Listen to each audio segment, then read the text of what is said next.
And here we go. We're recording. So Lance Steele, thank you for coming in to exercise physiology class. Hey, glad to be here. Yeah, One of my favorite places. So I'm going to try to introduce you this time. Okay. So I tried to write down your highlights, and then I wasn't clear on some of the some of the things. But let's see. 4-time Olympian. Yes, sir. From 88 to 2000. Uh-huh. Okay. Silver medalist in 1992. Indeed, yes, true. You're still currently the world record holder for the weight throw, correct? Well, yes. Yeah. And I think I'm the world record holder for the left-handed hammer, but we don't count that. Oh, that's right. Yeah. So Lance throws the hammer the wrong way. That's just me getting desperate. No, it counts. Are you kidding me? If there's a world record for punting the hammer, I would claim it. Like that's fine. You were up until very recently the American record holder in the hammer. Yes, that's why I got desperate about the left-handedness thing. We won't talk about that too much. I'm not sure if it still stings, but Rudy Winkler's a nice guy, right? He's a nice guy. Yeah. He has integrity. He's doing things really right because he's throwing really far. Yeah, there you go. And so you were a coach at University of Oregon for 8 years? Yeah, something like that. 7 or 8. 7 or 8 years. Okay. You're an inventor. I have invented things. I have a patent. You have a patent. So a full-on inventor, a fabricator. I have a welder. Yeah. Massage therapist. And I glue metal with electricity, which is really fun. There you go. And I'm a massage therapist, yes. Licensed LMT, licensed massage therapist. And for the purpose of this class, it's important to know you're an exercise science major, right? I am. Well, yes. Not completely, absolutely, literally. My degree in college was called it was a PE degree, physical education, K through 12, non-teaching broad field with a scientific emphasis. What that means is when I went to my advisor in college and said, listen, I really don't want to teach little kids how to do jumping jacks. What I really want to know is upper level nutritions, upper level anatomies, upper level physiologies. And he designed a curriculum for me and 2 other students the same year. And the next time the catalog came out for Montana State, our course work was in there as an exercise physiology degree. So I guess I'm a pioneer too. I helped create the exercise physiology program at Montana State. There you go. Really long answer to a short question. That was. And you and I go back. We go back ways. Shoot, I think it's coming up almost like on 20 years that we've known each other. What? How much? Longer than 20 years. Wait. Well, you started training with us when you were a freshman, right? Yes, 1998. That's more than 20 years. Yeah, you and I have known each other for 24 years. Wow. So yeah, so we both had the same coach and mentor named Stuart Toger. And so we were training partners for a bit. And then my last year at University of Oregon, I had the good fortune of having you be my coach. Yeah, that was fun. Yeah, that was fun. That was really fun. Listening to Wilco and the weight room. It was great. It's great. It's phenomenal. So we're here. We're going to talk about organizing training principles. We're going to go through that goofy little PowerPoint that I made. And as a way of kind of organizing training in a hierarchy, being able to prioritize exercises. And this is, so I wrote this out as something that would be, that I got from talking to our coach. And I think it's valid, and I think it applies on how looking at corrective exercises and doing these functional movement assessments, why those would apply to injury prevention, especially when we're talking about athletes. Do you think that's fair? Yeah, I think it's great. I think that the stuff that I've seen from you is kind of a cross between cutting edge and really generally applicable to almost anything, which is, to me, that's, if you can apply it to other situations besides the specific thing you're looking at, that's when I think it's true. Yeah. Yeah, I mean, I hope, I haven't seen it laid out like this anywhere else. Yeah, I've showed it to some other people, and they haven't seen it anywhere. So either it's crazy and no one's bothered writing it down, or it's pretty valid. And I think it sums up a lot of the conversations that Stuart and I had, our coach and I had. Can we start off though, just because we're going to be talking about the hammer throw, and I'm not sure the students necessarily know a lot about the hammer throw, and I don't want to talk, a ton about Atlanta, but I figured it'd be helpful. Just show the video, man. That's what I was going to do. And so a lot of stuff on your screen. Yeah, there he is. So let's see if I present. I got the chat open. Yeah, so if you guys have questions for Lance as we go along, throw them in the chat and we'll ask them. So this is a skills pyramid, and this is something that my coach and I would talk about a lot. So there's our coach, Stuart Toger. He's the guy that I stole a lot of these ideas from. And I can't remember what I added myself and then what came from Stuart necessarily, just kind of a mix. So I'll just say I stole from him very liberally.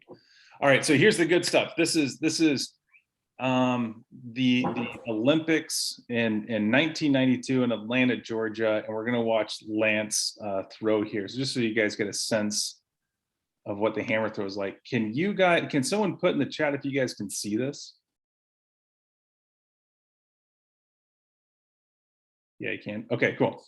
So I'm gonna. He was way off the pace in terms of the medal positions, but he needed this last throw to get through to the final 8. How far is that? So that's the Czech guy. That wasn't me. That right. He's a Ukrainian. Ukrainian. Skavaruk. I'm trying to turn down the volume on just the. Here we go. I'm not sure the volume. That's 80 meters, so that's 262 feet, 5 inches. All right. And so we can fast forward here. Let's get to you throwing. Yeah, I don't want to see that other guy.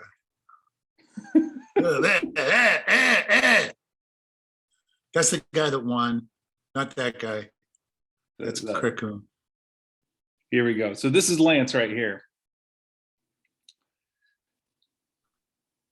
It's not a very good video. Is it pretty laggy? It's pretty choppy. Yeah. So how far was that? Was that 81? That was 81. What, 81.12? So 266 something. 266 feet. Can you put that in context for us as far as like a football field goes?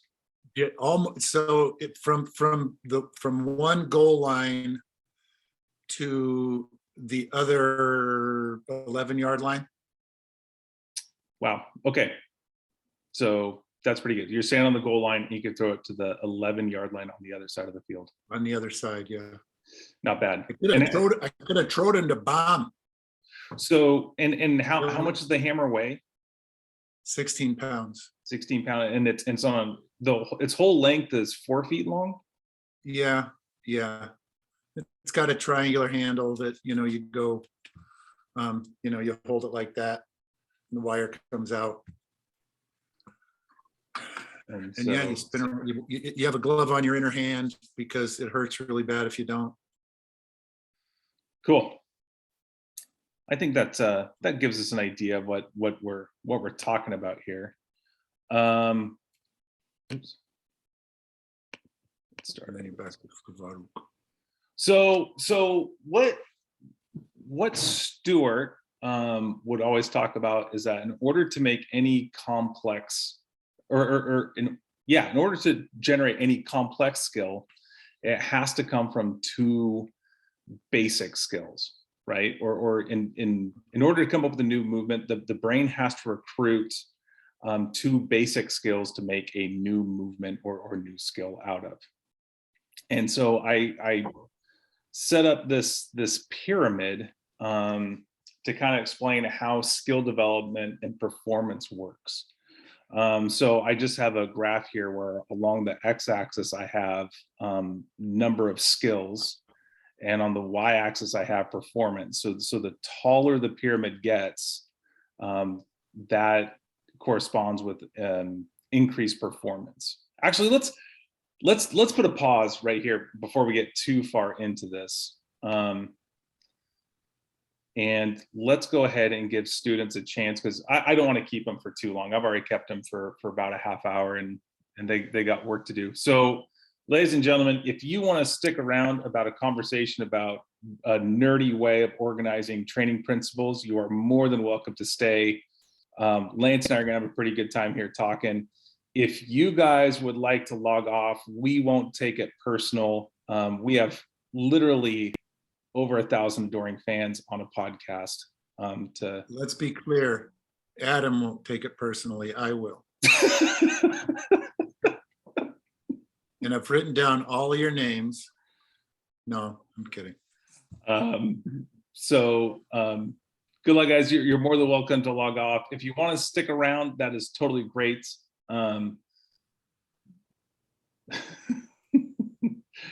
Well, we'll give you guys a couple of minutes. If you're sticking around, though, I just ask you that you stick around for the long haul. That way, we're just not chiming out as we as we talk.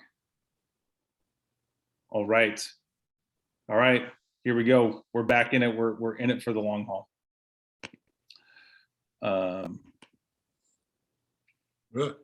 Let me get my presentation back up here. There we go.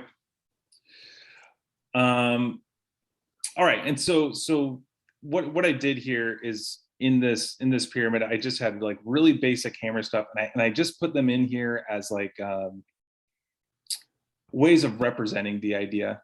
And I'm not exactly sure this is that these two skills would necessarily lead to linking up the more complex one, but I try to keep it as close as I could for the hammer coaching that I do, which I generally I'm coaching hammer throwers that have never tried it before at all, and they're starting from absolute scratch.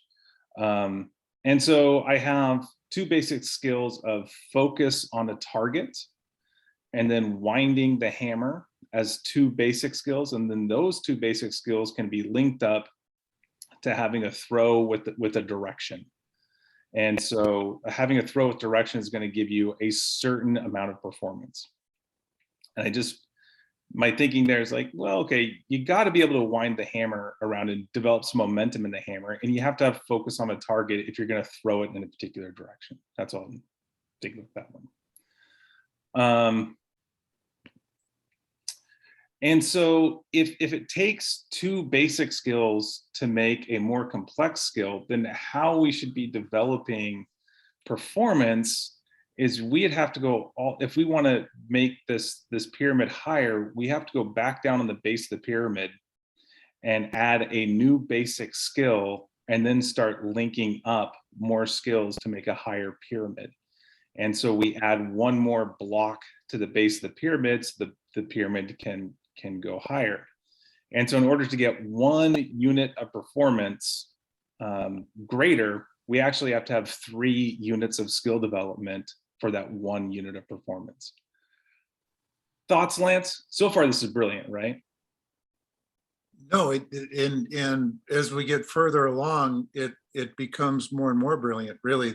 The thing that I really like about, first of all, the first example is absolutely the first thing you do with a thrower, and it's a really simple way to, and I guess you could, well, not I guess, I know that you could apply it to any other sport. You just have to, you have to know the sport well enough to be able to define those things, because we know hammer really well. It's super easy. Yeah, that's the first drill you do. You learn the wind, and then you say, okay, throw it out there, and it creates, and that's your first throw. And then all the rest of the stuff in the hammer is literally based on that very first skill. Yeah, that was my tryout for Oregon. Yeah.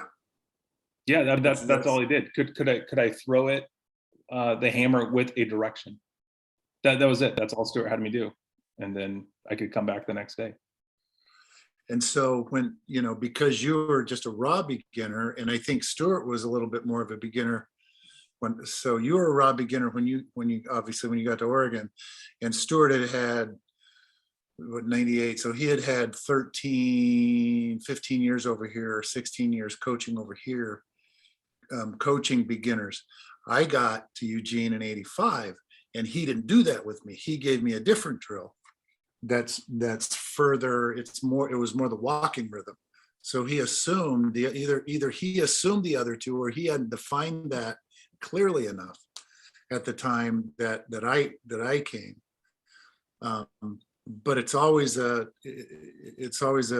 question of, which do you teach first? Do you teach the walking rhythm first, or do you teach the wind first? And there's pluses and minuses of each one, but they both end up doing exactly what the graphic shows.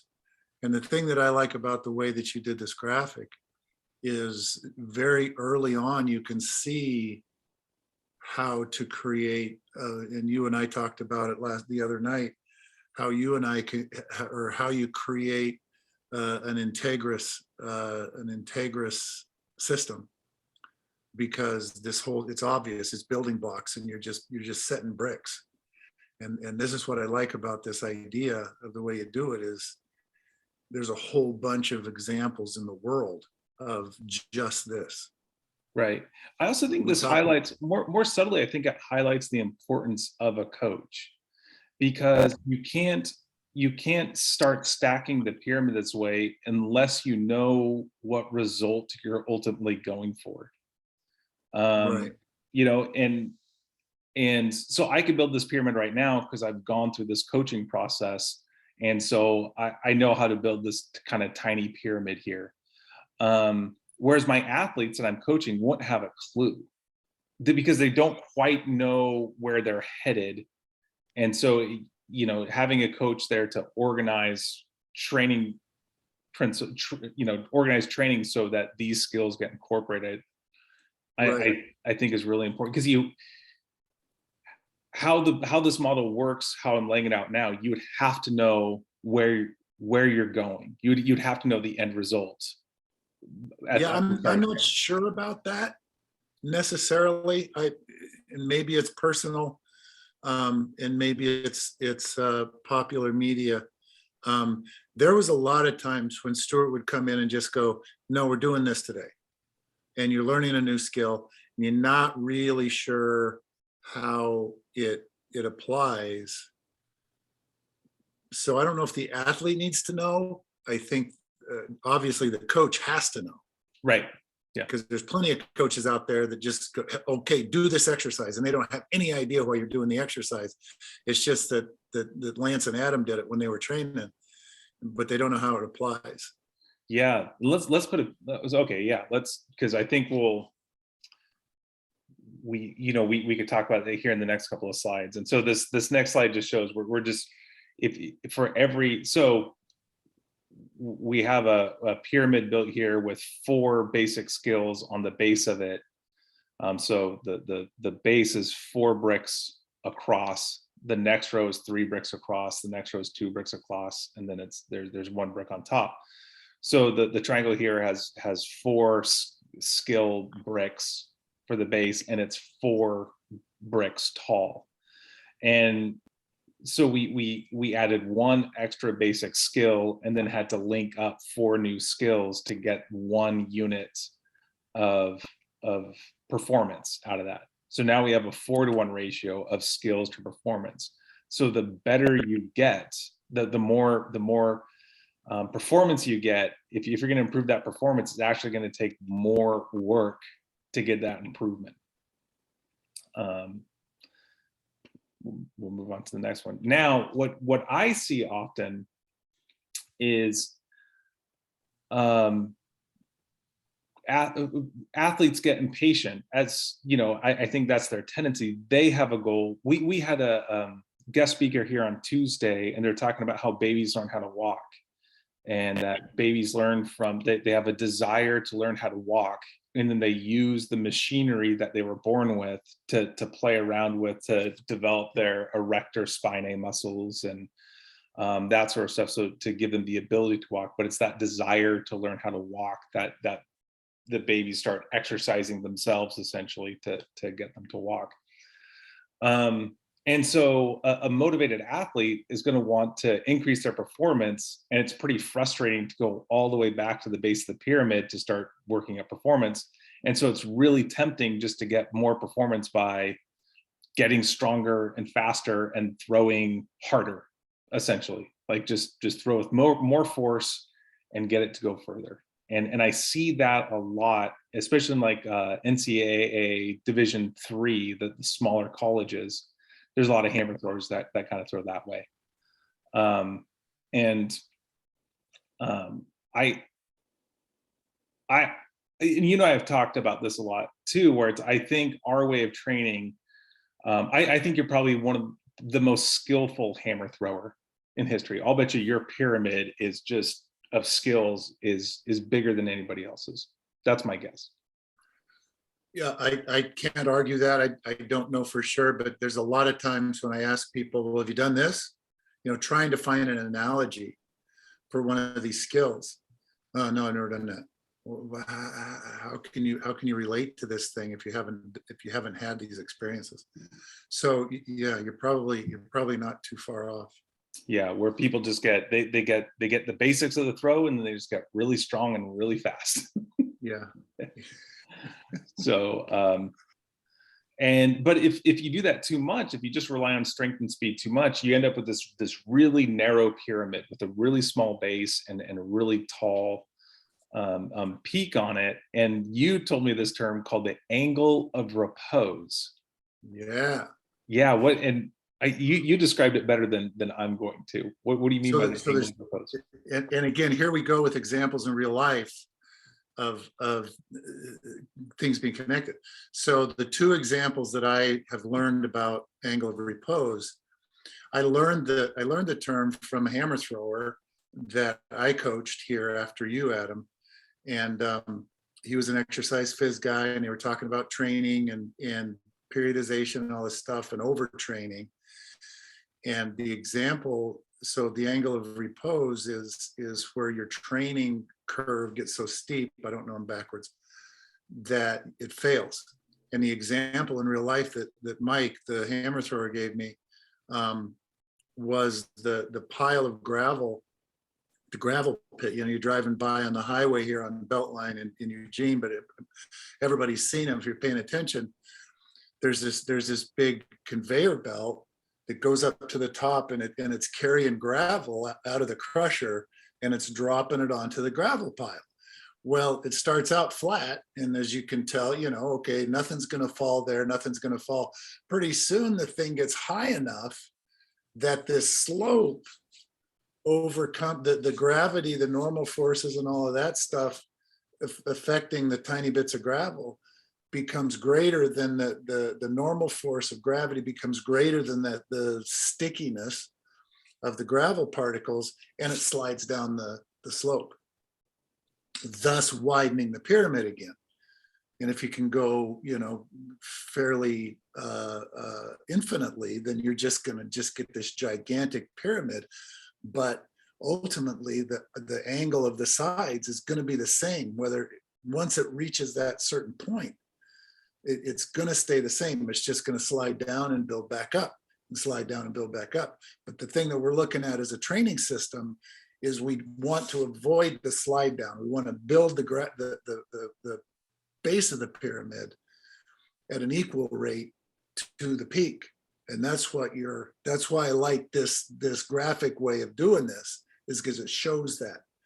The other simple example was one of the first head coach I worked for was a distance coach, and he talked about the athlete. You can't go into the competition with the tip of your pencil too sharp, because everybody knows if your tip's really sharp, the first thing that happens is you break part of it off. So you have to have a functional tip on the pencil you have a functional place in your physiology, in your training system, that it's maybe not your best, you won't get your 100% performance, but with that 100%, there's a big chance of you failing. If you're working at 95%, it's a big chance you're going to be successful. And in the real world of coaching, that's the key, is to have your athletes compete at 90 to 95% every single time. And so, well, give me 110%. It's impossible. You can't do that. It's physically, in the world, physics, impossible to give 110%. And if you try to give 100%, you're probably going to break.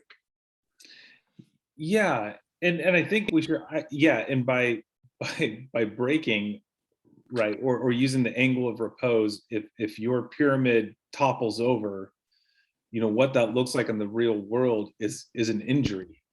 Right. I mean, I think that's what we're talking about. You get hurt at that point. If you try to take a hammer and throw it absolutely as hard as you can, and you don't have the skills and the technique to handle those forces, you're going to put the forces someplace on your body that can't handle them. Right. I mean, is that that's exactly right. Yeah.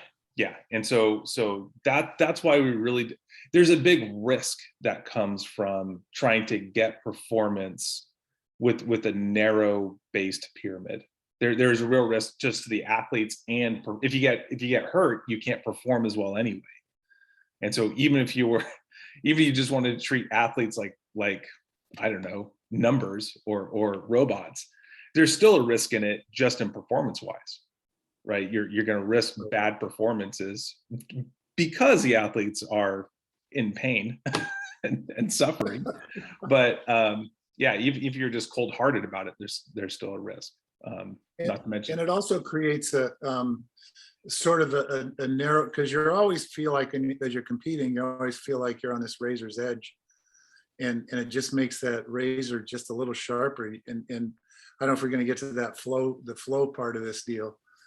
But yeah, then there's a lot more anxiety if you if you know that your pyramid is steep, you're hanging out there, and that creates a problem too in competition, even just a mental thing.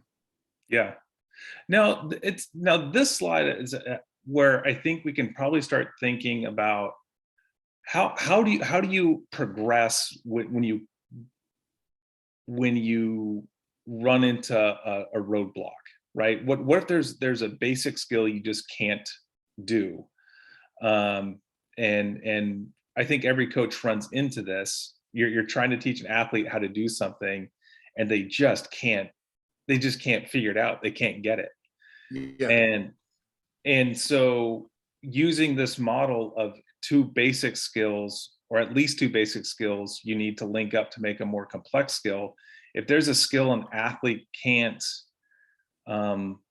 get, if they can't succeed at, the coach or the athlete at this point too can think of two basic skills. They can split that more complex skill down into two more basic skills, to see if the athlete can master those two basic skills, and then try to link those up into the more complex skill. You kind of have to take literally two steps backwards to go ahead and learn that one skill that the athlete is struggling with.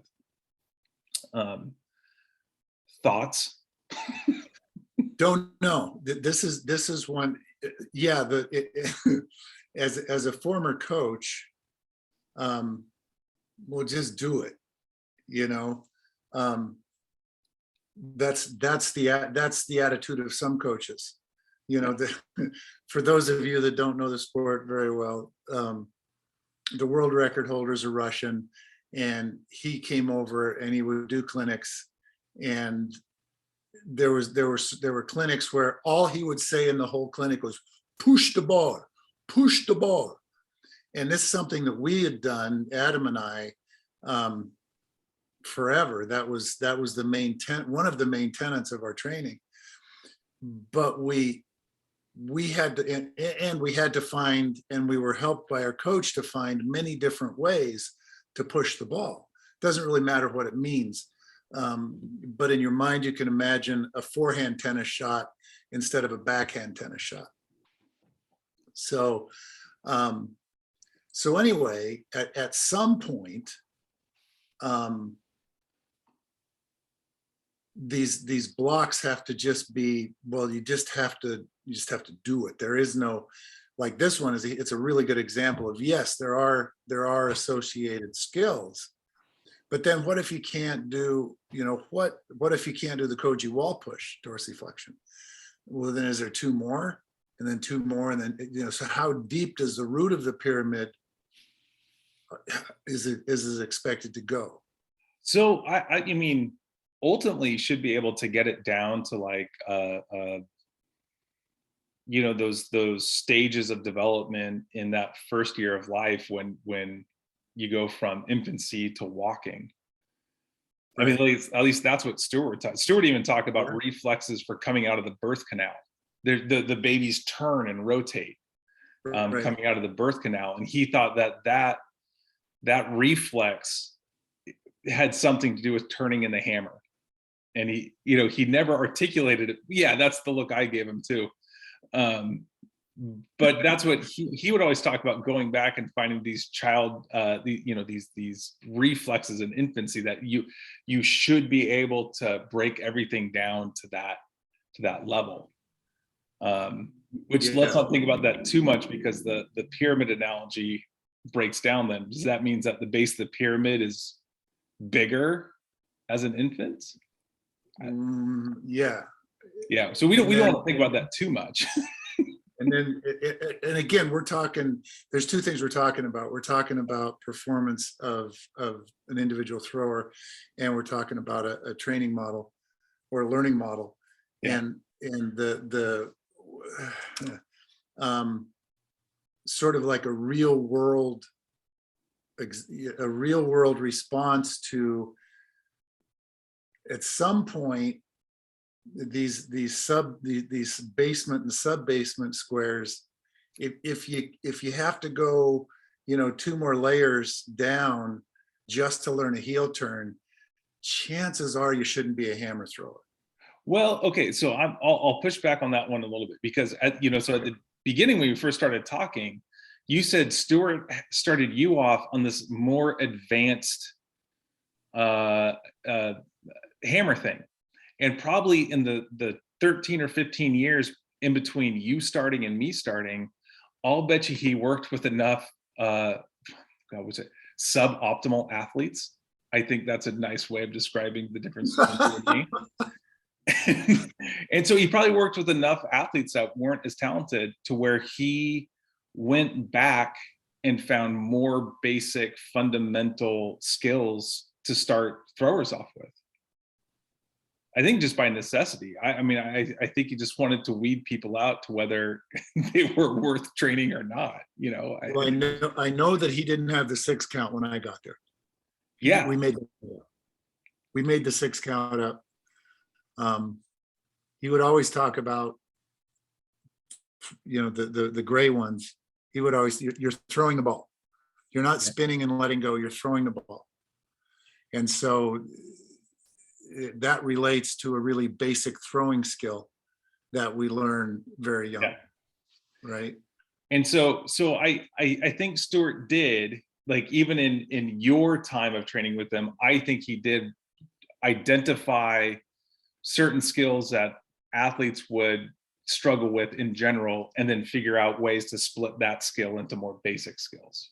Yeah, absolutely. And then, and some of these, you know, and everybody talks about this, you know, all modern coaches now, you know, kind of bemoan the loss of a population of young athletes that used to go climb trees and run and throw and, you know, wrestle with each other out in the mud, and, you know, just more active, more multi-directional skill acquirement, just because of the way we play. Yeah. And in a more structured way, the loss of multi-sport athletes in high school, in middle school and high school. You know, so there's so much more specialization, and specifically to heighten the peak of the pyramid without taking the time to widen the base. You know, you see basketball players that can't do anything else. Yeah. Anyway. Well, but you know, into your other comment when you said if you know, if you have to go however many steps you have to go backwards in order to learn this one skill, maybe you shouldn't be a hammer thrower. I think that's true at University of Oregon. You know, it's like if you if you have to, you know, if you can't do a skip, you know, you don't have the coordination to skip. Yeah, you probably shouldn't be trying to throw a hammer at the University of Oregon. It's just going to be too long of development. By the time you get up to being a functional hammer thrower, you've graduated, and you're at a university with like Nobel laureates as professors. Go find something better to do. Like, there's a big world out there. Yeah.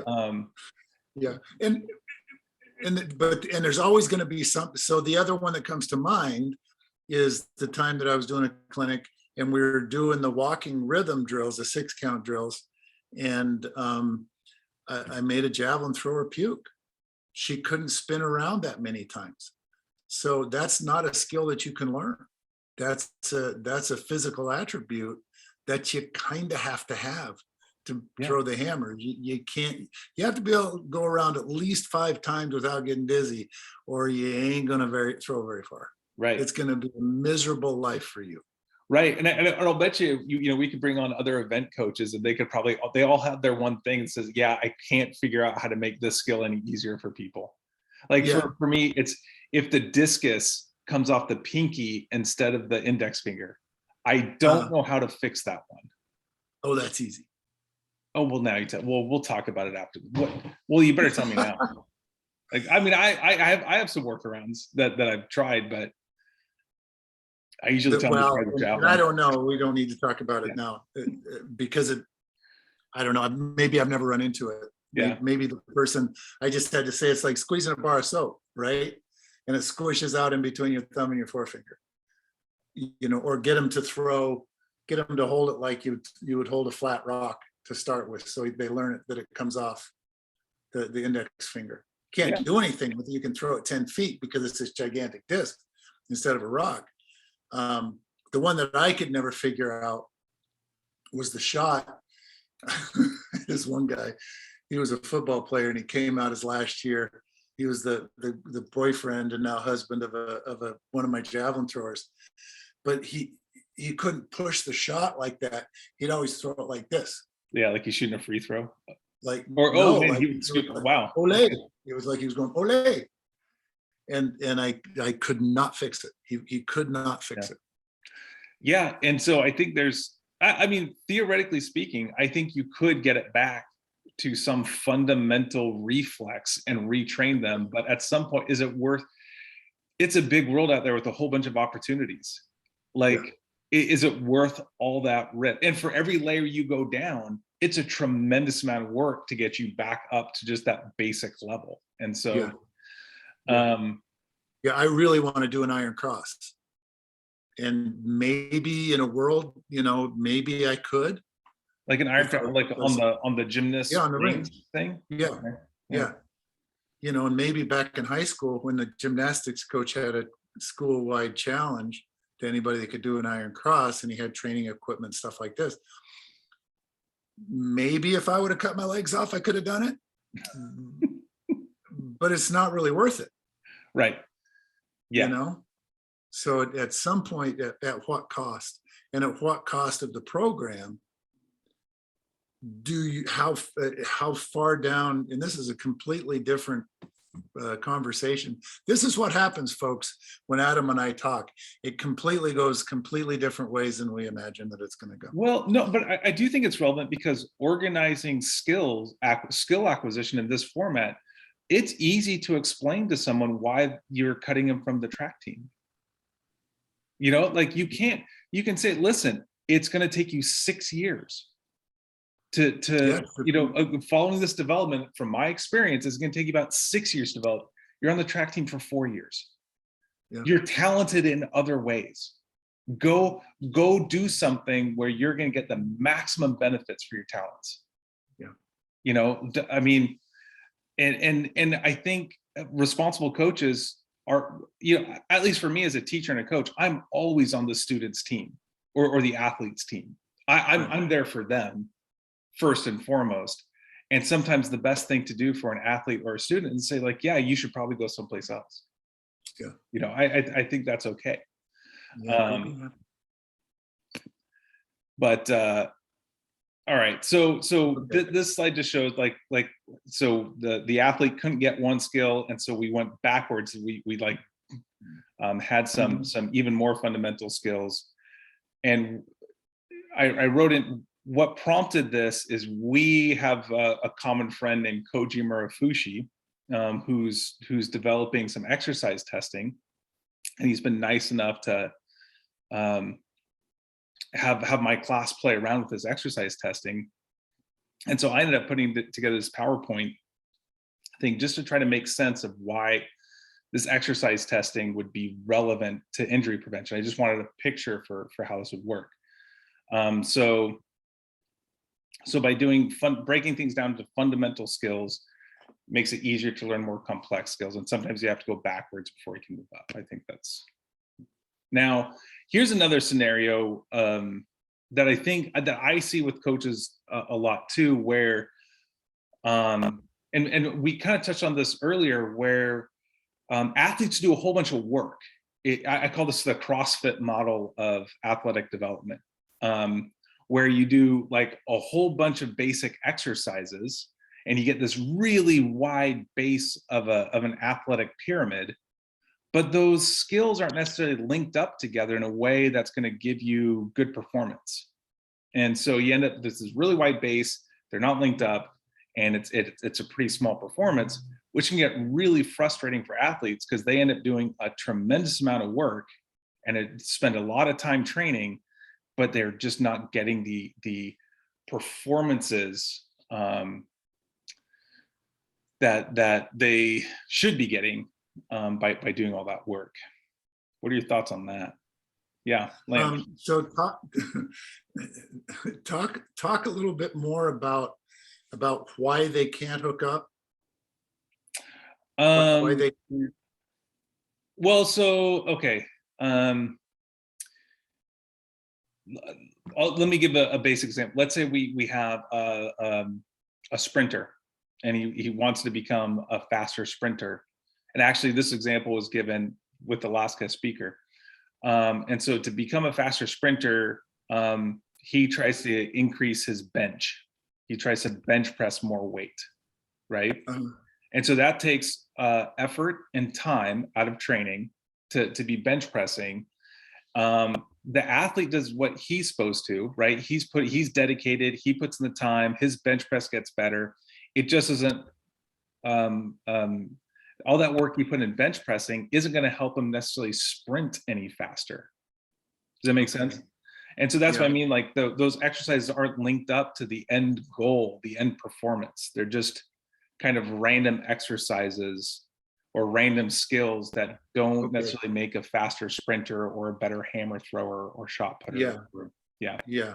So that's the confusion to me with this graphic.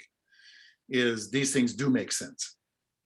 If I'm going to gotcha. Yeah, that's what you're saying. It's like instead of step at 180, maybe squat 100 more pounds. Yeah, that's Or, probably right. Yeah. you know what I mean? Because that is a really, you inadvertently maybe put them exactly where they need to be. Yeah. I wrote too good of exercise. Well, here's an example of you know, I put, like, if you get to the nuance of the winds, right, before the athlete can do heel turns, you know, is that real? I mean, they might be really good at the winds. It's not going to make them they're not going to get a better throw. You know, they're not going to better. Eventually they will, but it won't directly. It'll be a little square off to the side for a minute. You're For right. a little bit, Exactly yeah. right. And so, but it needs to be there ultimately. yeah, and so I guess my point is, we probably shouldn't, as coaches, we shouldn't plan for the future too long, right? Because athletes Certainly get frustrated. Yeah, Yeah, certainly not college coaches. yeah, and you know, high school coaches, you know, 3 months is forever for a high school kid. You know, that's a significant percentage of their lifetime. And so, you know, you got to coach them in a way where they're going to perform within weeks. Yeah. And so if you're focusing on the minutia of these technical details that are going to help them down the road a year or two, you know, maybe that's not the best thing to do. You're building a really broad base of a pyramid, even if it's really great stuff. It just, go for it. Yeah. Another way to look at it maybe is with these graphics, it kind of feels like, and it's kind of what you said there, it feels like once you get one of these squares, it's a fully formed skill and you can do it every time. And there's two things. So maybe you only kind of get the heel turn. So the square isn't really square, it's like a flat rectangle. Yeah. So it doesn't push and some of these things are more important than others. So strictly speaking, they're not all the same size square, blah, blah, blah, blah. But so maybe you don't abandon all of, maybe you do have partial learning in some of these squares, and it doesn't add a tremendous amount, but maybe it adds a little bit. Yeah, and I think you need enough learning to be able to. And so, by a fully formed skill, I guess we could define it as: do you know the skill well enough for it to link up to make a more complex skill? Right. Yeah. Right. Yeah. And so there could be different qualities of that skill, right? So maybe you do a pretty bad heel turn in this case, but it's still enough to link up to develop a new skill, and that heel turn is going to get better with practice. Yeah. You know, maybe, and I think what this does is just, even though all of these exercises are good, these are all skills that you and I recognize as being very important to throwing the hammer, there's a time and place for all of them, or at least to be optimally organized. You wouldn't necessarily want to do them all at the same time or just do them in willy-nilly order. You want to put them in the order that's going to be the most productive, the most optimal for developing performance. I guess that's what I'm getting at with this slide. Yeah. And that sometimes depends on the athlete too. Well, totally. Right. Yeah, absolutely. Some people have an innate rhythm, and so they can learn the wind. They've got the wind first time out of the chute, and some people threw a discus for 10 years before they started throwing the hammer, and it took them 18 more years to learn a rhythmic wind before he threw a silver medal. So. That's an oddly specific example. It's almost like you have somebody in mind. I don't know. Yeah. Okay. So here,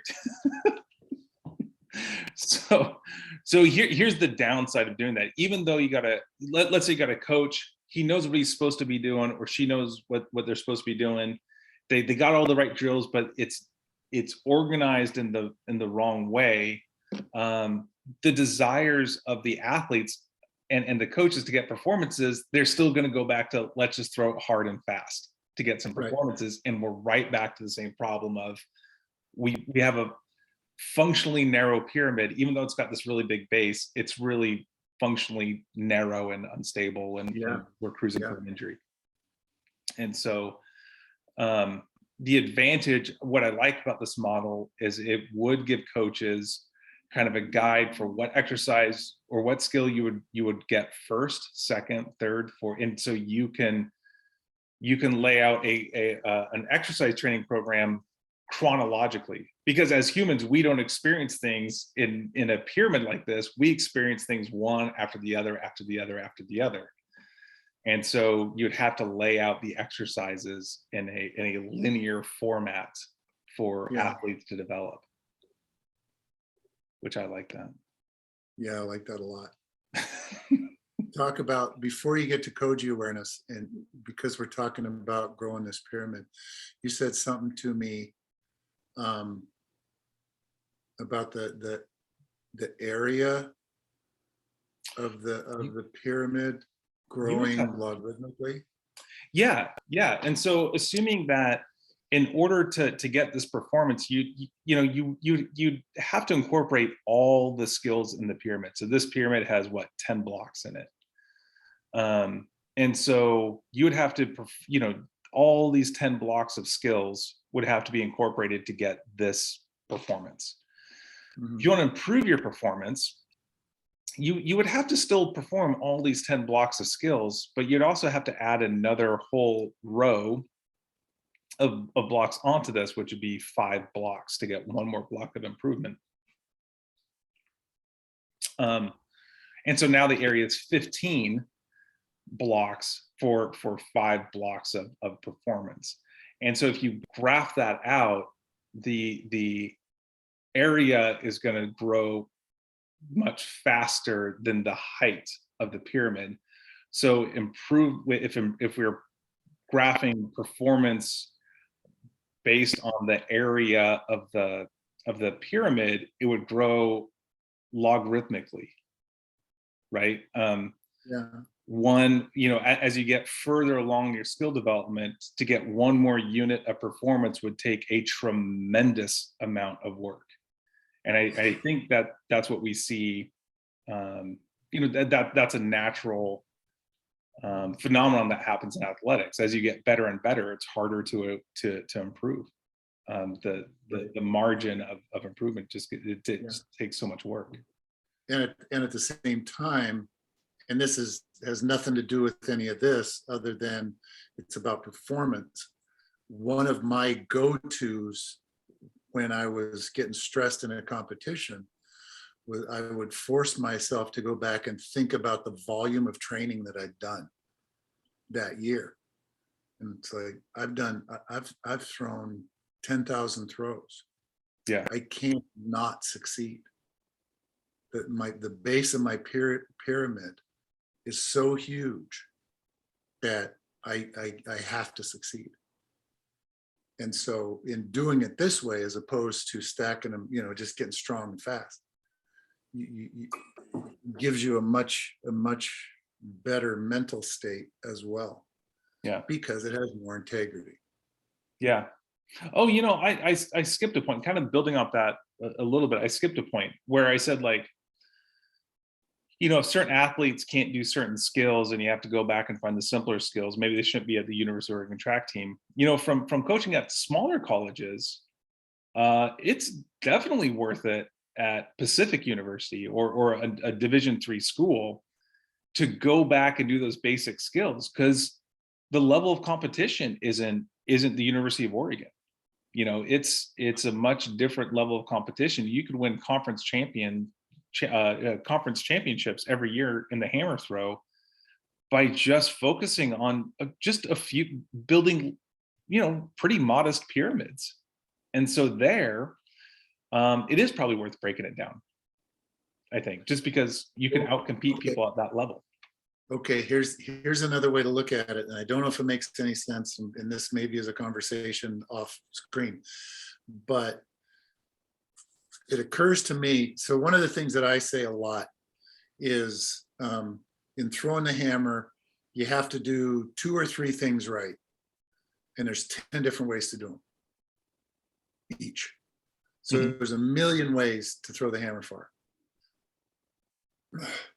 What it makes me want to think about is those 3 things being the top 3 squares of the pyramid, and how all the other stuff pushes those up.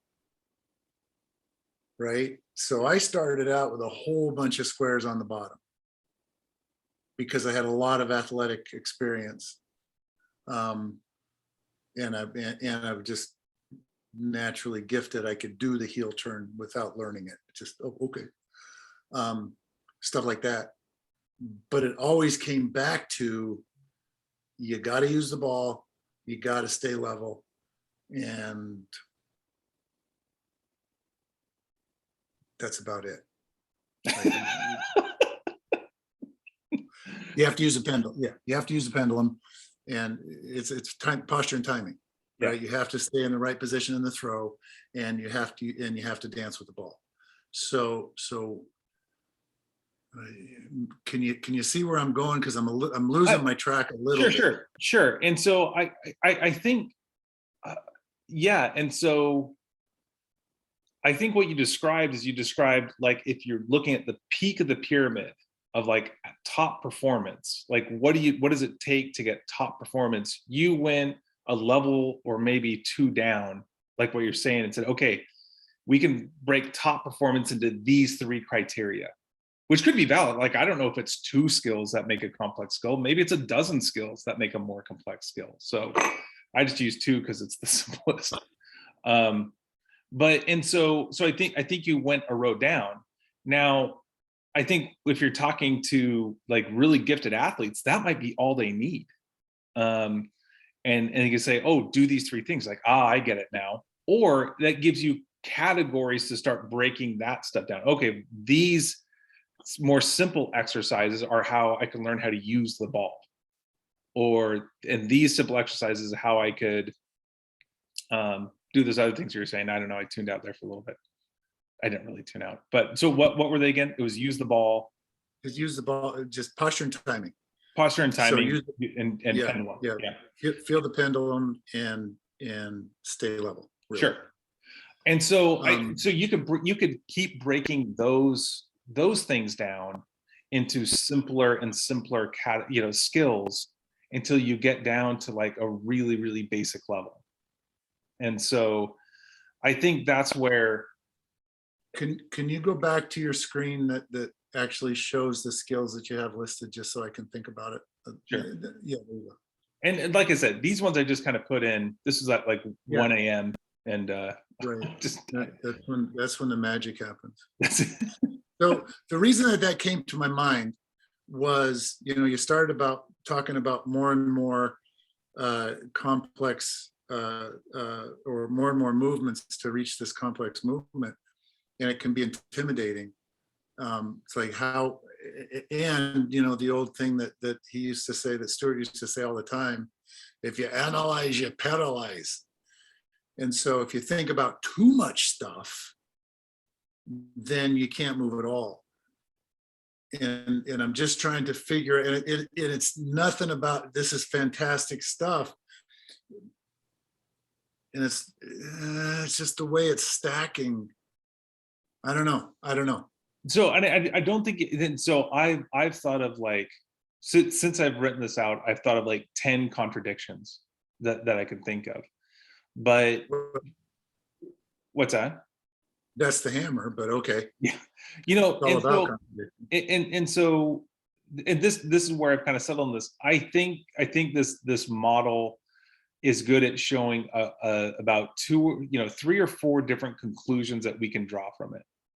Right. But it's not going to show you everything. It's just too much of a zoomed out, blurry view. Yeah. Because I don't know what makes the connections. There's a whole bunch of here that I don't know, but I do think this model holds true for a few different principles.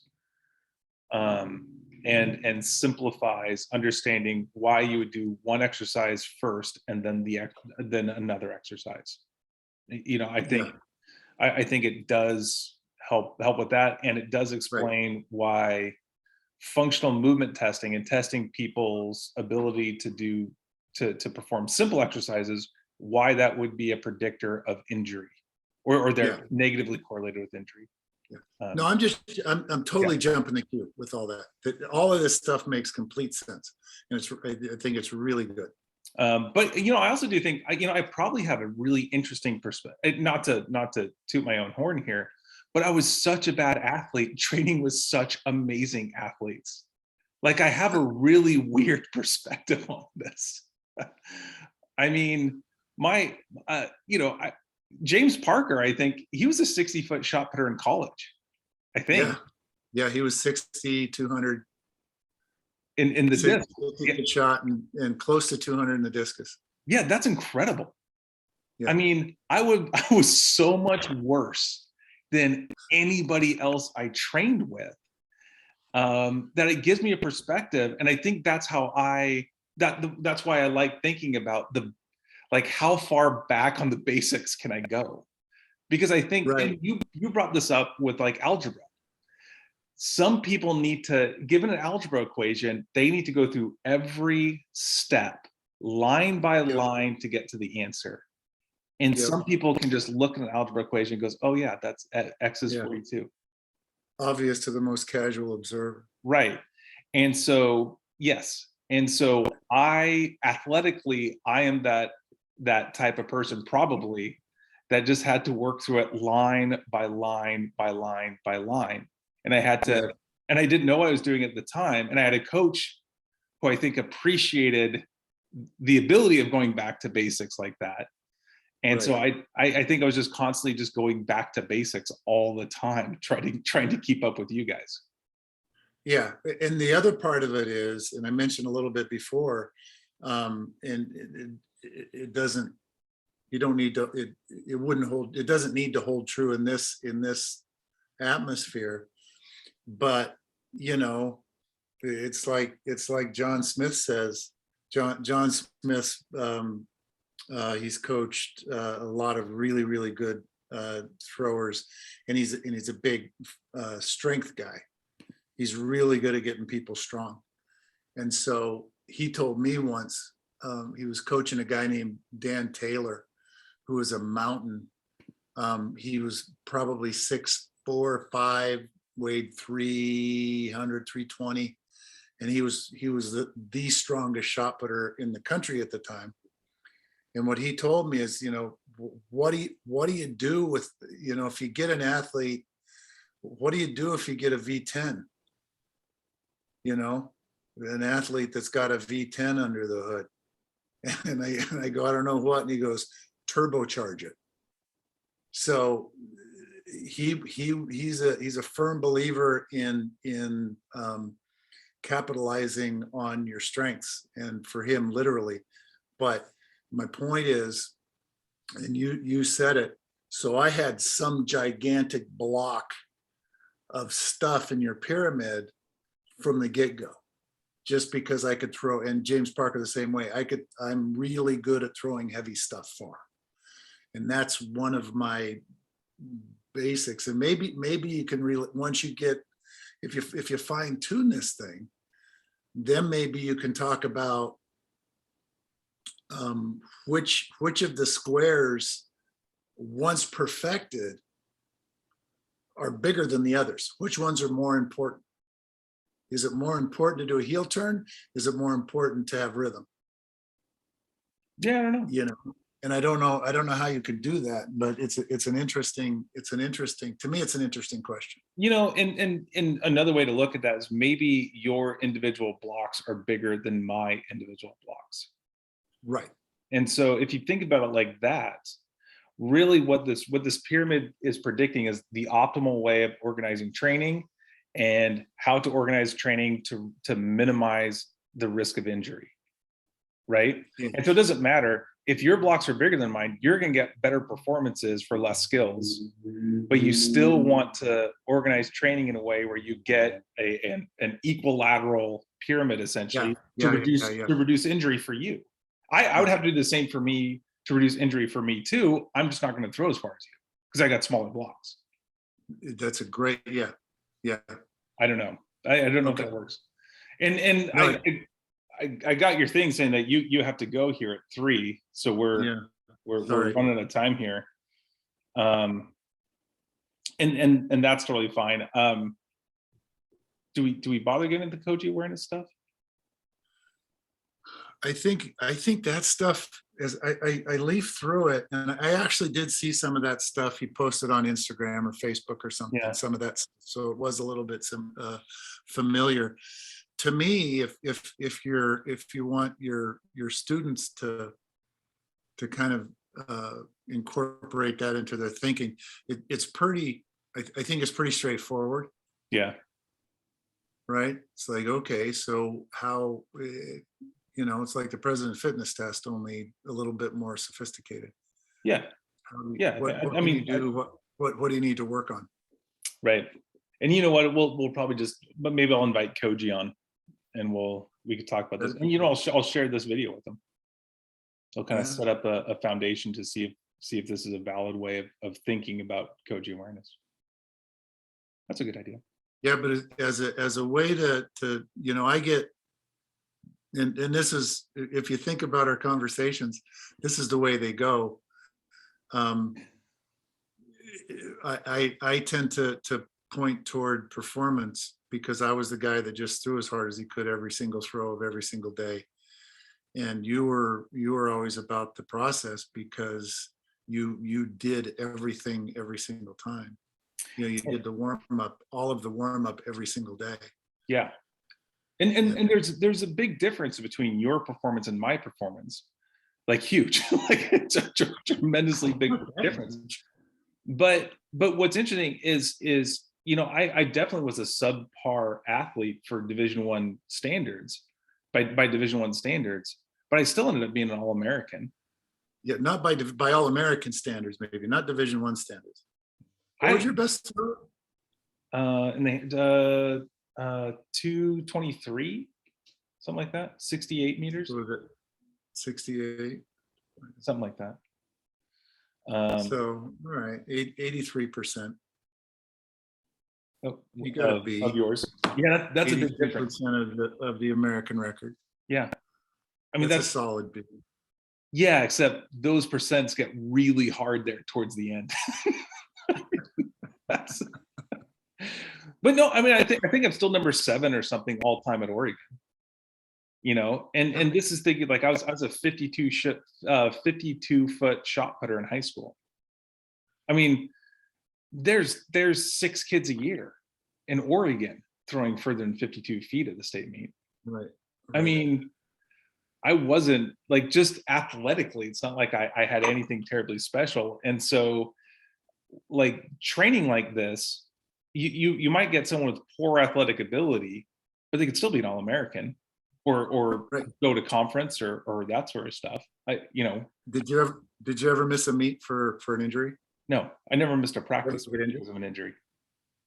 What? I never missed a day of practice because of being injured. There you go. See, there's the proof in the pudding. Well, it's anecdotal though too, but I mean, I don't think as a training group we weren't injured. You dealt with some injuries, but again, you're dealing with quite a few with a lot more force than I was dealing with.